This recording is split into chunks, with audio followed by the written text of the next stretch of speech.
Hey, hello and welcome once again to my YouTube channel. This is Reflex Image. If this is your first time visiting, don't forget to like and subscribe to my channel. I'm also turn on the notification icon. If you're already a subscriber, welcome back. So in today's video, I'll be showing you how I transform just this plain backdrop into a Canva backdrop. How I texturize the backdrop with just few simple steps.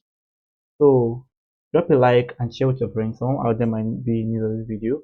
And by dropping a like, it actually make my make YouTube recommend my video to others so that I can benefit from what you are also benefiting from. So I'll be dropping the value I use for in this video free of charge. You can just go to my Telegram group and download the value there free of charge. You don't need to pay a dime for it. And some other values I've dropped in the past, and some files, some lots, some presets, and even some actions for my picture editing, which I drop free on my Telegram group. So the first thing I need to do, because I shot my picture with RAW, I just have to do my basic adjustment setting. I'll adjust my picture to the way I see fit first before I take it down to my Photoshop. So just have to mess with my exposure, my highlight, and my shadow a little bit. Then once I'm done, next thing I'll need to do is to open my picture in Photoshop. So mind you, the first thing you need to do after you're done with the camera roll is to do what? Touch your picture. Whatever you do, make sure you touch your picture first before you start anything manipulation. But I won't be doing that in this picture. I'll just jump straight into manipulation. There's sometimes we see some before studio picture, they're going to look like this, exactly like this. But at the end, probably after the editing, you see they have a wider backdrop. I'll be showing the tricks right now. Just few simple clicks. So the first thing you need to do is to know where to crop a picture to. The size I usually use is my 4x5 pixel. So there is it over here. If I'm to come down to my crop tool, here's my crop. You can see it's on 4x5 into bracket 8x10. So but the thing is actually cutting off some parts of the head and also the footer area. So just drag from the top. As long as you're on a fixed range, don't worry, it's going to be expanding for you without deforming the shape you want it to be in. So I'll drag from the bottom also, drag for the top. Okay, I think I like it around this way. What I just need to do is to click on my OK. So the next thing you'll be wondering how we're going to fill up this area with the initial backdrop, and it's going to look very, very real. That's not an issue. That's why I'm here for you. So the next thing you need to do is to duplicate your background layer by clicking on Ctrl J on your keyboard. If you're using a MacBook, it's going to be a Command J. So once you're done with that, pick your quick selection tool or whatever selection tool you know how to use the most. All you just need to know is that you are selecting out the subject. So come to select subject, wait for it to load up. Just have to chill, wait for it to load up. Might take from within 30 seconds to about 1 minute depending on how fast the system is. So let's wait for it to load up and boom. So it selects our subject roles. Most of the time it's going to do a 100% job. 90% I mean to say, not every time is 100%. But you just have to zoom in to actually pay attention to it very well. In case there's any error somewhere, so you make the amendment yourself. Like this area right now, I'll pick my polygonal lasso tool. I'll make sure it's on subtraction. So I'm going to cut out this area.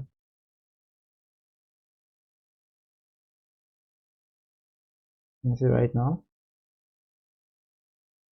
I'm going to cut it out. And boom. I think we're done with the whole. Okay, as you can see, look at this area also again. That's the reason why I advise you guys to actually check after you use AI to do your selection. You check by yourself to see if it did a 100% job, and if it does not, do the rest yourself. So just add to few to the selection, but it's going to give you a head start and it's going to save you a lot of time. Instead of you starting from the beginning to do the copying yourself, it's going to give you a head start. You just have to start from somewhere which is very, very easy for you to end with. So boom. Let me just say I'm done with my selection right now. The next thing I want to do is to right click on it. I'll go to feather by 2 pixels. I'll click on OK. Then I'm going to click on my max over here. Boom. So you might not know what it just did for us right now, but if you have to turn off the background layer, you can see we have our subject on a whole separate layer on its own. So turn it on back right now. So back to the background layer right now. Duplicate the background layer again by clicking on Ctrl J on your keyboard. So let's name this one right now. Let's name it what? Let's name it our fill. Let's name it fill. So all you just need to do right now is to hold down your Ctrl key, click on the max. It's going to bring back selection for you. So go to your select, under select, go to modify, then expand by 8 pixels. Click on OK. The next thing you need to do, come to your rectangle marquee tool. Make sure it's an addition. Then the area you're here to select, like this area now, the area I want to fill up with the initial backdrop. So select everything. select everything, but make sure you are selecting part of the background with it so that it's going to know where to sample from. So same thing comes here, same thing from this area also again. Let's just say I'm done with the selection. Just have to right click on it, then I'll go to fill. Sorry, I'll go to fill. Under fill, I'll make sure I go to content aware and color adaptation on, blending mode normal, opacity 100. Then I'll click on my OK. So let's wait for it to load up and see what it's going to give to us. And boom, look at what it did to us. Without even using any AI right now, we were able to generate the initial backdrop. Control D to select. So someone that does not see where we are doing this right now might think this is how wide the studio backdrop is. So sometimes don't get confused. This is the way they usually do it, or this is the way I usually do it. So I don't know about the others, and this is very easy for you guys to do to work with. So the next thing, the fill, duplicate the fill again by clicking on Ctrl J. This layer now, let's name it the blur. The blur. So what we want to do is right now, I want to smoothen the backdrop to make it look very seamless. You can see there are wrinkles there, which is not going to make our backdrop look nice. So go to your filter, under filter, go to blur, then click on Gaussian blur. So the radius I usually use is like 200. I use 200 as my radius. I'll click on my OK. For now, the issue we're having right now, the moment we actually blur out the backdrop, our footer shadow is no longer there, and that's what makes our manipulation.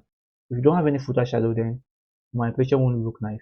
So to bring back the footer shadow right now, just create a mask on your blur, pick your normal brush, make sure the color is on black, then increase your brush size.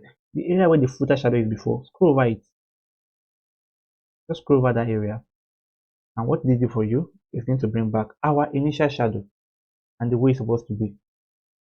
That being said, right now you can color grade the picture, export it this way, you are good to go. But the tutorial states that we're going to be adding a texturized backdrop into Photoshop into this particular picture. So with no further ado, let's jump into that. So let's go on one short break. See you guys in the next 1 minute. Many of you might have seen this picture, this picture, this picture, and so many of my pictures, and think this is very, very hard to actually achieve. Here are some of the befores of the pictures, and here are some of the after. What if I tell you you can actually achieve this very, very easy and straightforward by just getting some of my overlays, my PNG, my lot files? So it's going to help you improve your picture editing skills, and it's going to make your picture come out nice. Following the videos I drop on YouTube and getting my files with it is going to actually help you when it comes to photo manipulation and actually enhancing your studio picture. I don't drop my 2025 collection of the overlays is available on my store. You can just go there and make purchase today. It's very, very affordable, and trust me, you're going to love it. It's over 400 overlays. Though I'll be using my previous lots, you can just go and also purchase that there. My 2023 2024 overlays also available on my store. Just go and make purchase today. Trust me, you're going to thank me later. So welcome back guys. So let's just go and bring in the overlay. Simple and very easy to use. Let's go to file manager where the overlay is. So this is the one we're making use of. I have to drag it down to my Photoshop. You can see. I'm going to increase it. I'll increase it the way I want it to be. I think I want it around this way. So I just want this line to be at the back to make it look very nice. I'll click on my OK, wait for it to load up.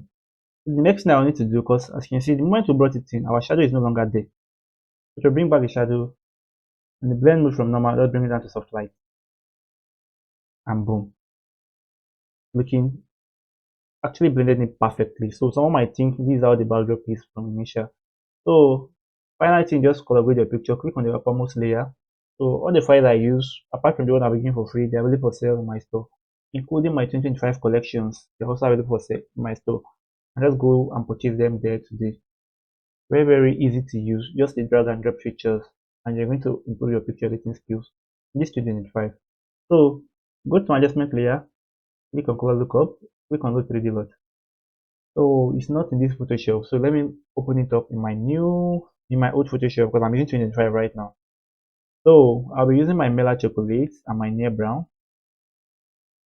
Using my Mela chocolate. Okay, reset 3D lot. So let me scroll down. Here's my Mela chocolate. Click on OK, and boom. It's going to give me a low light, but a little too dark for my liking. So under the opacity, I'll bring it down till I see fit. Click on OK. Go back to adjustment layer again. Click on color lookup, load 3D lot. Wait for it to load up, and this time around, click on my near brown. and boom, I've gotten what I want for my picture. So now let's check the before and after. Here is the before and after of our studio picture. Very nice and texturized backdrop. So if this video helps one way or another, kindly drop a like. Someone out there might be in need of this. See you guys in my next video tutorial. Reflex out.